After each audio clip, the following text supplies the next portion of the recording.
গতকাল ছিল আমাদের সোসাইটিতে আসাম সিল্ক আর মেখলা চাদর, আসামের সমস্ত জিনিসপত্রের একটা এক্সিবিশন। তো আমরা সেখানে গিয়েছিলাম কারণ হলো, যেহেতু আমার মামার বাড়ি, আমার বাবার বাড়ি, দুজনের বাড়ি আসামে, তো আসামের সাথে আমার লাগাওটা খুব বেশি। আমার বেশ কটা মেখলা চাদর আছে, কিন্তু আমার অর্নামেন্টস নেই।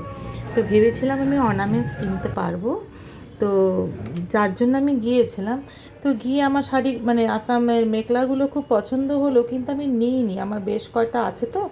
এই আর যেহেতু আমার শাড়িই পরা হয় না, আর কত করে মেখলা চাদর আর এগুলো কিনবো, তার জন্য আমি আর কিছু কিনিনি। কিন্তু একটা জিনিস কিনেছি যেটা আমার খুব ভালো লেগেছে, সেটা হলো আসামের গামছা।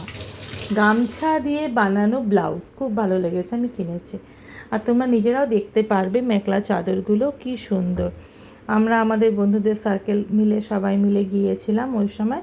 সবাই টুকিটাকি কিছু না কিছু কিনেছে। ওরা বললো এত সুন্দর রেসপন্স পেয়েছে, নেক্সট টাইম যখন উইন্টারে আসবে আরও অনেক কিছু নিয়ে আসবে, এবং ওরা ভাবেনি যে এত ভালো রেসপন্স ওরা পাবে। তো খুব ভালো লাগলো আমাদেরও, কারণ যেহেতু আমাদের সোসাইটিতে এসছে, এখানে এসে দেখো কি সুন্দর না, কি ভালো লাগছে। একবার আমি সাউথ সিটিতে একজনকে দেখেছি পরতে, এরকম খুব সুন্দরই ছিলেন সে, আর এরকম পরেছে এই কালারের মেখলা চাদর ছিল, এটা তো আসাম সিল্কের শাড়ি। তো খুব সুন্দর লাগছিল ওনাকে দেখতে। আর গয়নাগুলো না আমার ঠিক ভালো অতটা লাগেনি বলে আমি কিনিনি, কিন্তু বলেছি নেক্সট টাইম আনতে। বাড়িতে এসে দেখলাম যে কর্তামশাই অনেক টোফু নিয়ে এসছে। এমনি তো আমি পনির খেতে ভালোই বাসি না, তোমাদের আমি আগেই বলেছি, আমি পনির হলে বাড়িতে আমি শুধু গ্রেভিটা দিয়ে কোনো মতে খাই, যতই প্রোটিন হোক যাই হোক।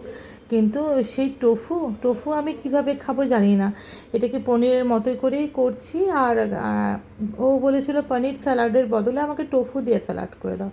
দেখো মোচা সেদ্ধ করে রেখেছি, মোচাটাও বানাবো। কিন্তু যেহেতু আজকে সোমবার, সেহেতু মোচাটা মানে বানাবো কি বানাবো না চিন্তা করছিলাম। তো এর মধ্যে আমি সমস্ত রকম গাজর, ক্যাপসিকাম, পেঁয়াজ আর সুইটকর্ন দিয়ে দিয়েছি, যা আমি দেই, আর তার মধ্যে একটু গোলমরিচ বেশি করে দিয়েছি। আর আগে টোফুগুলো অল্প করে একটু স্যালো ফ্রাই করে নিয়েছি। আচ্ছা, তোমাদের কাছে যদি টোফুর রেসিপি থাকে না, আমাকে একটু শেয়ার করো প্লিজ, আমি জানি না, খুব উপকৃত হব। আজকে রাখলাম।